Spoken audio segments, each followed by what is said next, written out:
عقل جسے نصیب ہو اس کے واسطے زینت، اور علم جو اس پر عمل کرے اس کے لیے ہدایت ہے۔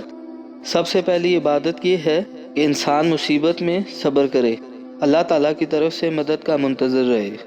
دنیا وہ چیز ہے کہ عقل مندوں نے اس کو طلاق دی، اور یہ انہی لوگوں کا مطلوب ہے جو گندے اور ناپاک ہیں۔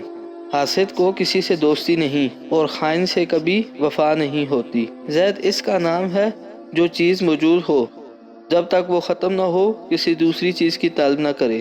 اللہ تعالیٰ کی عبادت میں مشغول ہونا بڑی مفید تجارت اور اس کی رحمت کا طلبگار رہنا اعلیٰ درجے کی کامیابی ہے۔ ایمان اس کا نام ہے، انسان مصیبت میں صابر اور نعمت میں شکر گزار رہے۔ کمینہ نفس کمینے پن کی باتوں سے خالی نہیں ہوتا۔ عقل مند کی عادت ہے وہ ضرورت یا دلیل کے بغیر بات نہیں کرتا۔ عادت پر غالب آنا کمال فضیلت ہے۔ تھوڑے پر قناعت کرو اور ذلت روزانہ رکھو۔